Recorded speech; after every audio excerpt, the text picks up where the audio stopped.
Sup, church family, how are you? Hope all is well. Welcome. Hope things are going cool with you. Hey, listen, we're going to get into our time together, continuing our Finding Truth series. But again, just a reminder, plug into cell group, get that Married People Monthly, keep an eye out. We are heading towards Couples Conference. Yes. So looking forward to that. Don't forget, show your trust and your loyal belief in the Lord through your giving, returning a tithe and an offering. Kids sound to their new series, Joy, finding a way to be happy even when things don't go your way. Hey, very appropriate given the time that we're in, eh? All right. XL High still working through their forensic faith, and so are we in our series. All right, gang, we're gonna take some time to pray through the disciples' prayer, and then we will get into our series. All right, so let's read together and have a moment of silence. Our Father in heaven, hallowed be your name. Your kingdom come, your will be done on earth as it is in heaven. Give us this day our daily bread, and forgive us our sins as we forgive those who sin against us. Lead us not into temptation, but deliver us from evil. For yours is the kingdom, the power, and the glory forever and ever. Amen.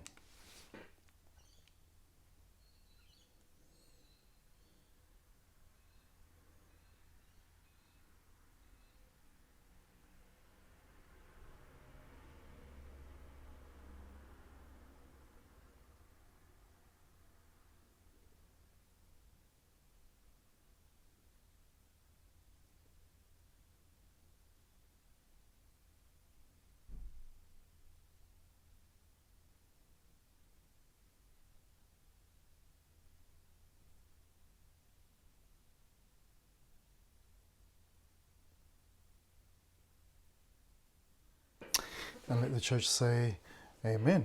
All right, let me just do the switcheroony here. So I'm going to come out of that one and we'll go into this one because it just plays better. All right, so as you all know, we are in, I think, week 8 or 7 of our Finding Truth series, and we've been working through these questions together. And you can go back and look at those or pause the video and check them out here. Last time we looked at the message and mission of the founders of the 5 major religions of the world, and we looked at their highest claims as well as their message and their mission, and we concluded that by far Jesus stood head and shoulders above the others in terms of what he said and what he claimed about himself. However, I could be simply puffing up Jesus because I'm biased. After all, I am a Jesus follower, though a very faulty one. So maybe I'm puffing up Jesus the way mainstream media are puffing up Black Lives Matter and COVID-19 and vaccines, etc., because whilst totally ignoring the statistics around the percentage of deaths from COVID, apparently the CDC have come out saying or the WHO, that it's 0.26% of cases worldwide. I mean, that's staggeringly small compared to the people who die from flu and pneumonia every year. And the science around viruses and our immune system, they're ignoring that. And they're ignoring the background of and the funders of the Black Lives Matter organization. So just wanted to plug that in there, get my little political thing, because it's not really political, it's just about truth, out of the way. So let's flush that out of my system. We can keep going now, okay? All right, let's keep going. So what we're going to do today is look at some other areas of the founders' lives that may bring a more equitable view of all the founders, and maybe even depuff my possible but unlikely puffing up of Jesus. So we will look at the circumstances around the birth of each founder. We'll look at the length of time they served or taught and led their followers, and we'll look at their life in comparison to their teachings, because surely in these areas we will see the other founders of the other 4 major religions rise up to or even exceed Jesus. Again, we will lean on Dr. Pandit's work and approach as we explore these three areas. All right, so let's look at the first area, circumstances of birth. Stories surrounding the births of the founders point to their importance, especially as it relates to their mission within their faith tradition. So let's check out the first one. Let's look at Hinduism. We'll do what we usually do. We'll just break them down religion by religion. All right, so as we know, there is no one founder of Hinduism, and there's nothing extraordinary about their births. However, the numerous stories of the births and rebirths of the deities are remarkable and extraordinary, and many were born or reborn to prestigious parents, kings and queens, princes and princesses, lords, etc., etc. So, very royal, very prestigious, very high up in the social echelons of society were the births and rebirths of the gods of Hinduism. So what about Buddhism? Their Buddha was born after his mother Maya had a white elephant enter from the side of her body. And when Buddha was born, he came out of that side, and he came out of it painlessly and not through the birth canal. So Buddha was quite an extraordinary birth. And again, Buddha was similar to Hinduism in the sense that he was born into a royal family. His parents were the king and queen of the Gautama clan in northern India. So again, a very prestigious parentage and heritage that Gautama Buddha came from. All right, so what about Islam? Let's look at Islam. Muhammad was born with a birthmark, don't have a picture of that, birthmark between his shoulder blades that marked him as the final prophet of Allah. So that was like the seal. Remember we talked last time about him being a seal of the prophets. So this mark was deemed the seal of the prophets and made him the final prophet of Allah. And it is said that when after his birth, when he was given to another family who were to do the work of nursing him, the milk flowed miraculously, not just from the wet nurse, but also from the family's camel. So, and Muhammad was born, so that was quite a miraculous thing that happened in terms of the circumstances surrounding his birth. And Muhammad was born into a family of the tribe of, and I cannot pronounce this correctly, Quraysh, who were responsible for the Kaaba, and that was a very high honor for a tribe, and that was the tribe that he came from. So again, a very prestigious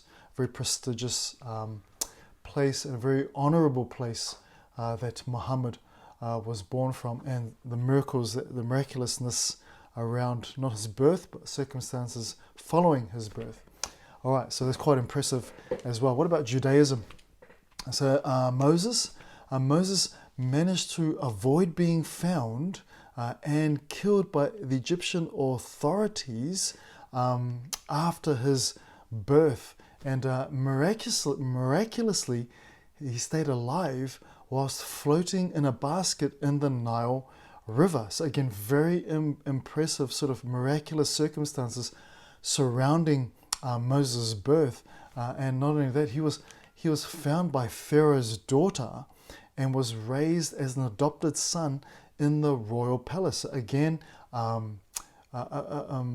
he was in this prestigious circumstance surrounding his birth and his upbringing, and not only that, but not only just in terms of his Egyptian background, if I could use that phrase, but he was from the tribe of Levi, and Levi were the ones who were responsible for the care, the maintenance, and the mediation of the faith of Judaism, and between the people and Yahweh. So Very, very, again, very, very prestigious background for Moses.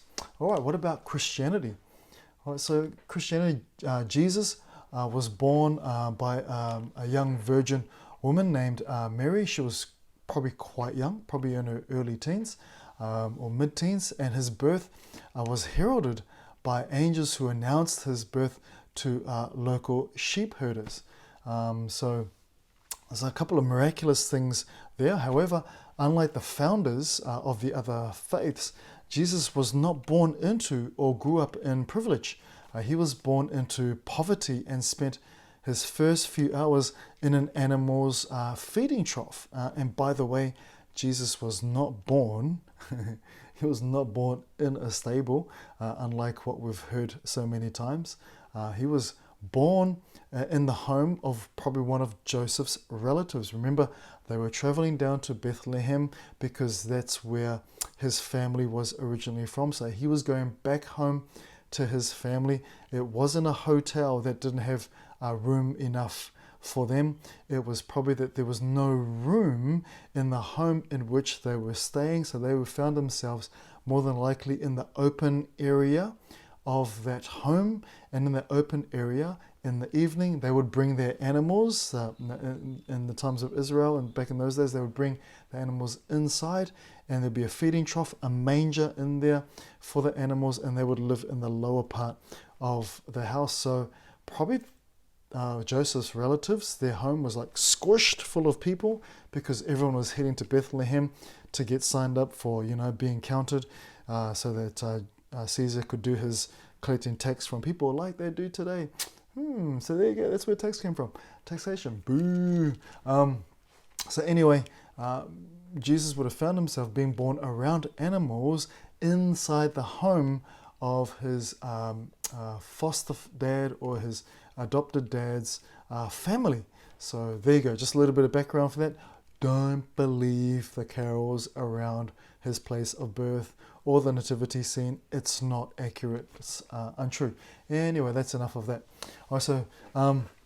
Also, Jesus was conceived and born out of wedlock. In fact, his mother stated that she had been impregnated by God himself. So this, of course, made Jesus an illegitimate child, what they called in the old vernacular a bastard child or bastard son. So this label of being a bastard child would have followed Jesus everywhere, because after Jesus was born, of course, Mary and Joseph were wedded, and we've got and they're probably wedded beforehand. So excuse me, but he was conceived out of wedlock. So that would have gotten around.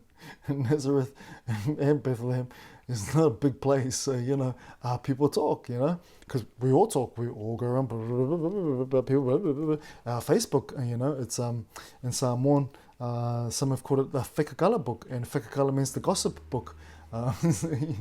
So their Facebook, they would have their own type of Facebook where they go around spreading rumors, and in this case, quite true, that Jesus was conceived out of wedlock, and that probably wasn't Joseph's boy. So Jesus has that stigma his entire life. And so, when you've got that kind of a label that follows you everywhere and you're stigmatized in that way, that's not a good candidate for the founding of a religion. Like, hey, who's your rabbi? Hey, well, Jesus of Nazareth is my rabbi. Oh, are you a bastard too? Just not a good look. So, what do we conclude with regard to this? We've got Hinduism, we've got Buddhism, we've got Judaism, we've got Islam. All these founders, in that prestigious, even royal lineage and circumstance of birth. And compared to the other founders, Jesus is on the unimpressive end of the spectrum when it comes to birth and parentage. At one end, you've got all these royal guys, they'll come from that royal, and at the other end, you've got this illegitimate commoner. And so clearly, Jesus is at the unimpressive end when it comes to parentage and birth. All right, so what about length of ministry? Tenure makes a person more authoritative in the eyes of his followers or her followers. And it's very much true even of our day. University academics will pursue tenure because not only does it give them a sense of self-worth, and it certainly increases that, not that they need any more increasing jokes for some of them, but tenure just gives them that locks them into that place of authority because they've been there the longest. So that's who you go to, the wise guy who's been there the longest, because they have the most experience, they have the most wisdom, they've been around the most, they've done the most teaching, so they're the guy you go to. They're like the guru. So how long did these founders of these 5 faiths serve, teach, lead their people? So let's have a look at Hinduism. Most of the founders lived very long lives. According to many texts, the sages lived for hundreds, if not thousands of years as they pursued Brahman, and their writings and their philosophy and their religious practices and their rituals had influenced the lives of millions of people, as well as the social workings of one of the biggest nations on the planet, at least in terms of population. Today there are almost 1 billion Hindus worldwide. So this is massive. This is huge. This is Hinduism, and it's and the ministry of the sages has been extensive in terms of history and in terms of influence. All right. So what about Buddhism? Gautama Buddha began teaching his enlightenment at the age of 35 years. 6 years of searching for enlightenment. At the age of 35, he's sitting on a tree, and he becomes enlightened as he pursues a place of meditation and connection in terms of oneness.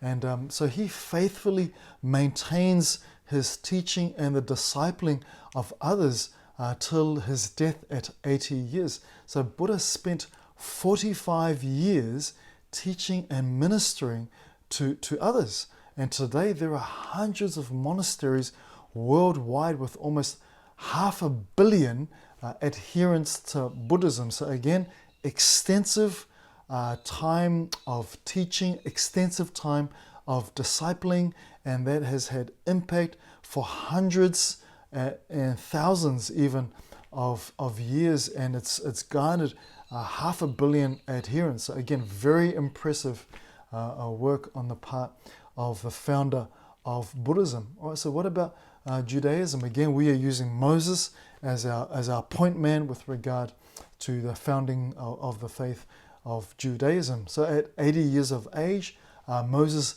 led Israel, and he led Israel for 40 years from Egypt out of in the Exodus to the point of entry into the Promised Land. And if those of you who understand a little bit about the Old Testament, about the Tanakh, he didn't quite make it into the Promised Land. We might come back to that later on. Moses provided the legal framework, the taxation system, because that's what tithing was about, and the leadership structure for the nation of Israel, as well as the faith tradition that's articulated in the Tanakh. So again, massive impact and quite an extensive period of time where he has devoted himself to the leadership, to the discipleship, and to the bringing, the building up of a nation and preparing of a nation through to become a player in the world, seen to become a kingdom in that sense. So again, very impressive from Moses and Judaism. All right, so what about Islam? For 22 years, Muhammad delivered the messages of Allah. He built up the might of Islam into the Ottoman Empire, which became a very powerful force religiously, militarily, and politically across the ages. Almost 2,000 years or at least almost 1,500 years of might and power Muhammad has brought, and today we have well over 1 billion and growing rapidly of adherents to Islam. So again, good job to Muhammad. Impressive work, and again, extensive period of time where he has served his people and led his people. Well, what about Christianity? Where we're at with Christianity, Jesus managed a meager 3.5 years before he was killed by his own people. Wow, not very long at all. So the founders of Hinduism and of Buddhism and of Islam and of Judaism all made long and a significant impact on their followers and on their adherents, on their people. Jesus apparently made very little to no impact, especially since he was only serving, leading, discipling his followers, his people, for 3.5 years. And I say he made little to no impact because, after all, one of his followers betrayed him to the local authorities who had him tortured and crucified. One of Jesus' closest followers, a member of his inner circle, denied him and even cursed him, and the other 10 disciples absconded. Again, not too impressive for the poor Jewish boy. So not a good look, and a very, very short, compared to the others, extremely short period of influence and of ministry for Jesus. So we've looked at birth circumstances, we've looked at length of ministry. Let's look at our last one. I know you're impressed now. We're racing through it. Let's look at the life of the founder via the teaching of the founder. How does that compare? And you know, everyone's looking good for the birth circumstances and the length of ministry, except for Jesus and Christianity. Is that going to be the same thing in this situation? What about the area of teaching compared to the life lived? I mean, it's one thing to espouse a particular ideology. It's a completely different matter to live out that ideology in one's public and private life. I mean, there's many of us who are quite good at putting a facade on in the public space, and in the private space we are quite different people. I mean, who's done that? We've all acted that way, and social media provides a great platform to present ourselves completely different to who we are in the private space. So is there an incongruity between the life of the teacher and the private human being? How consistent were their lives and their lifestyles to the teachings that they taught? Did their actions speak in unison with their words and their teachings, or were their actions a point of contradiction, exposing gaps, inconsistencies, and incongruity to their teachings? Okay, so let's have a look. All right, so let's look at Hinduism. Here's a few quotes. When a man gives up all varieties of desire for sense gratification, then he is said to be pure transcendental consciousness. A person who is not disturbed by the incessant flow of desires can alone achieve peace. All right, so this is from the Bhagavad Gita. So clearly we can see from these two quotes that in the pursuit of oneness with Brahman, you got to let go of all desire and all sense of longing for gratification. So that's that whole part of that nothing. It's a letting go of those things, and that includes sexual promiscuity, the pursuit of sexual pleasure, etc., etc. So our holy books, Gautama Buddha says this while he was a Hindu. Our holy books tell us of gods, sages, and heroes who, though high-minded, were addicted to sensuous passions. In the course of his life, he was supposed to have had 16,108 wives and 180,008 sons. This is speaking of Krishna. So clearly, those who led and founded the Hindu faith struggled to keep the very teachings they espoused, especially in the area of sex and sexual morality. So where do we land with regard to the Hindu founders and even their deities? They are inconsistent. Their lives were inconsistent with their teaching. All right, so what about Buddhism? Let's have a look at Buddhism. All right, so here's a quote from Buddhist scriptures. Here, venerable gentlemen, are the 4 rules about the offenses which deserve expulsion. Firstly, and this one we'll focus on, if a monk should have sexual intercourse with anyone. All right, so one of the very first rule when it comes to how a monk should live his life, he should abstain completely from sexual intercourse, sexual relations, and that will be an offense to engage in that stuff. It has been said of Gautama Buddha, they entertained him with wanton swayings, butterfly kisses, and seductive glances. Thus he became a captive of these women who were well versed in the subject of sensuous enjoyment and indefatigable try to say that real fast, which apparently means a persistent, eager persistence in sexual pleasure. This is Gautama Buddha speaking. I have gone down to the water punctually 3 times before nightfall to wash away the evil within. So for the first 35 years almost of Gautama Buddha's life, existence, had been lived in a hedonistic and licentious life. And it seems that in his enlightenment, he recognized how much that lifestyle had sullied his life.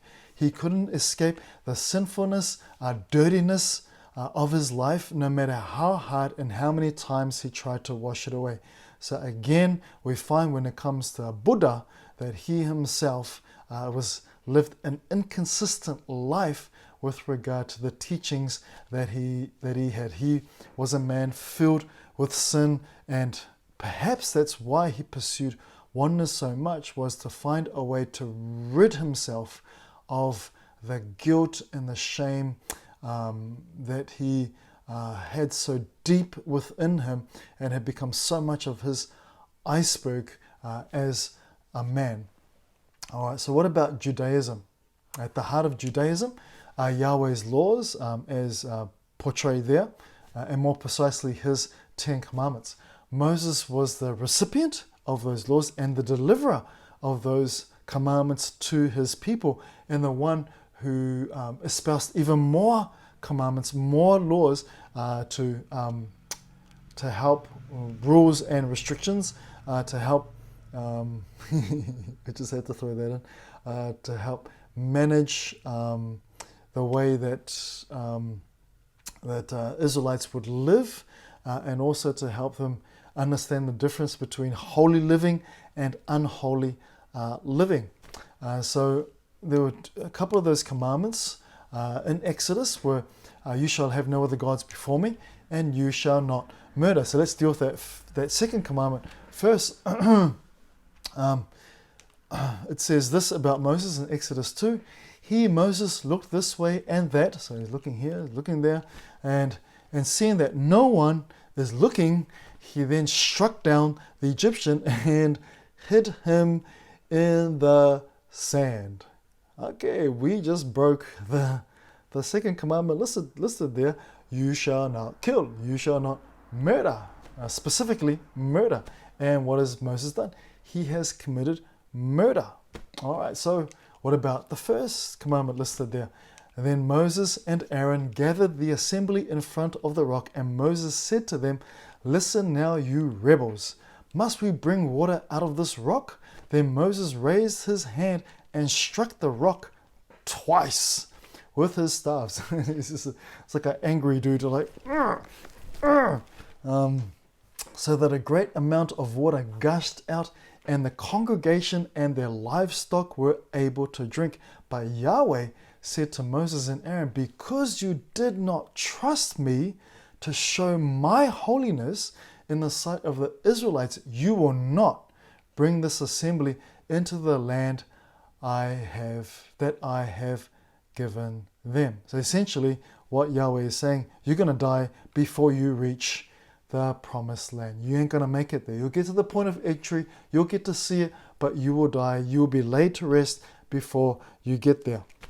So Moses clearly sinned before his God, breaking the very laws he received from God and that he taught to the people Israel. He had placed himself before God when striking the rock in anger, and he had killed a man out of anger. In fact, I think Moses may have had a little bit of an anger issue.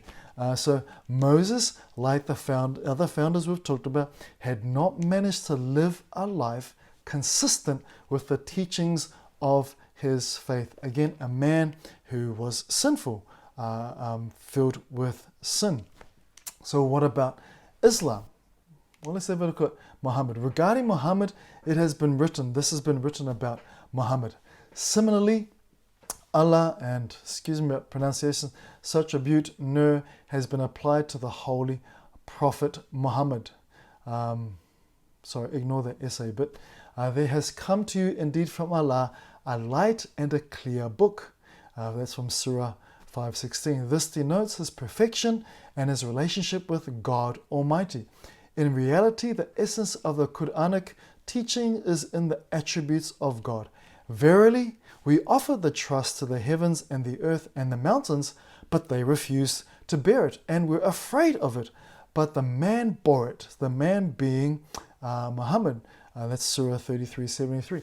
This perfect and dignified person was our prophet Muhammad. Again, please excuse the essay. This is why his title is Rasul il-Amin, faithful to his trust. All the perfections of the prophethood were truly present in Muhammad. The qualities of beauty and grandeur, he was unparalleled in every respect. So essentially what we have there, what we conclude from this statement is Muhammad was a perfect man, a man of mercy, a man of compassion, a respecter of others, and a respecter of their dignity. So was Muhammad in fact a perfect man, as Muslims in their tradition understand and accept him to be? Here's a statement that comes from Ibn Ishaq from Surah Rasul Allah. Kinan bin Ibn al-Rabi, who had the custody of the treasure of Banu al-Nadir, was brought to the Apostle Muhammad, who asked him about it. He denied that he knew where it was. A Jew came to the Apostle and said that he had seen Kinana going around a certain ruin every morning early. When the Apostle said to Kinana, "Do you know that if we find you have it, I shall kill you?" He said, "Yes." The Apostle gave orders, that's Muhammad, that the ruin was to be excavated and some of the treasure was found.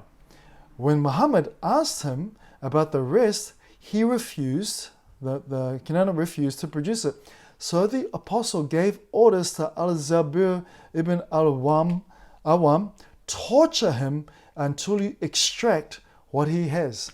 So he kindled a fire, this Al-Zabir guy kindled a fire with flint and steel on his chest, that's Kinana's chest, until he was nearly dead. Then the Apostle Muhammad delivered him to another Muhammad, Ibn Maslama, and he struck off Kinana's head in revenge for his brother Mahmud.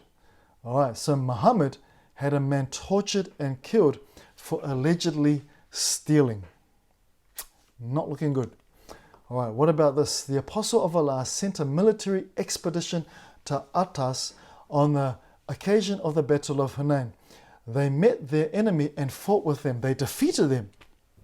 Good for Islam. And took them captives. Some of the companions of the Apostle, that's Muhammad, of Allah, were reluctant to have intercourse with the female captives in the presence of their husbands who were unbelievers. So Allah the Exalted sent down the Quranic verse, and all married women are forbidden unto you, save those, except for those captives whom your right hands possess. That is to say, they are lawful for them when they complete their waiting period. So, let me break this down for you. Some of Muhammad's followers, military men who were out in battle, were desperate for sex but didn't have their wives around, so they sought the permission from Muhammad to rape the woman they had captured.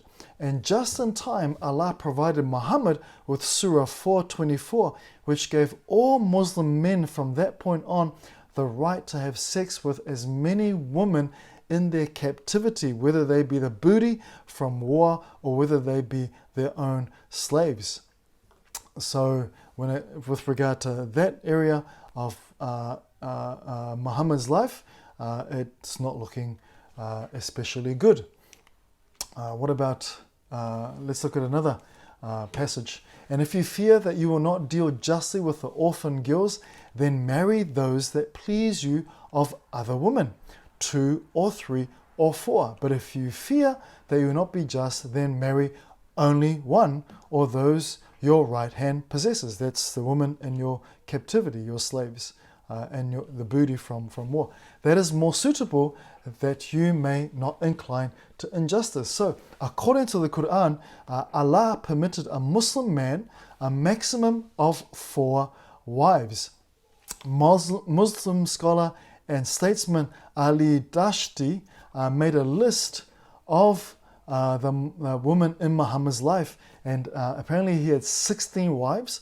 One was a 9-year-old girl, another was the ex-wife of his adopted son, and his adopted son only divorced his wife because Muhammad wanted her. He had 2 sex slaves, Muhammad did, and he also had 4 other extremely devoted women who gave themselves over to him at his request whenever he desired to satisfy his sexual desires. So methinks Muhammad has disobeyed Allah with regard to the number of women that he can have in his life. All right, so here's another passage. I have heard that it was of him that the apostle said, "Whoever wants to see Satan, let him take a look at Nabtal ibn al-Harith. He was a sturdy black man with long flowing hair, inflamed eyes, and dark ruddy cheeks." So Muhammad did not look favorably upon black people. In fact, he saw Africans as Satan. He says, if you want to know what Satan looks like, look at black people, look at Africans, and there you will see what Satan looks like. And also, Muhammad kept many black or African slaves, and he even would sell them at half the value of other slaves of other ethnicities, especially Arab slaves. In fact, what's most interesting about Islam is that a lot of Africans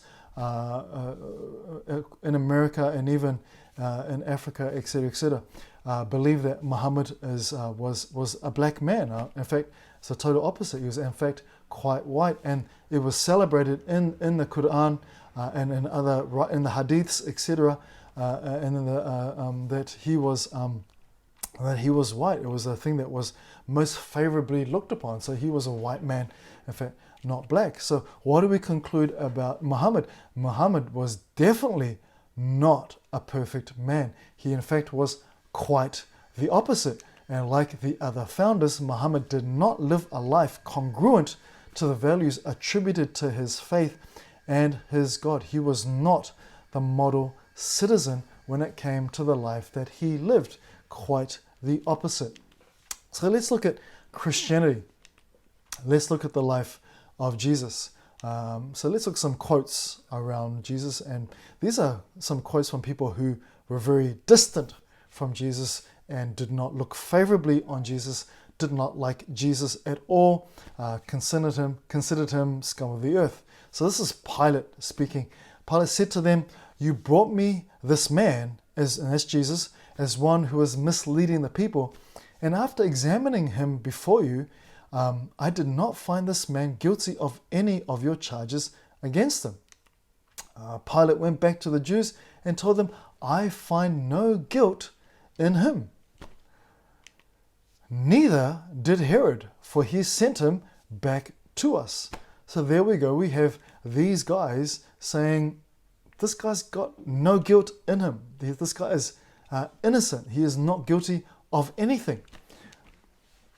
Besides, while Pilate was sitting on the judgment seat, his wife sent word to him, "Have nothing to do with that righteous man."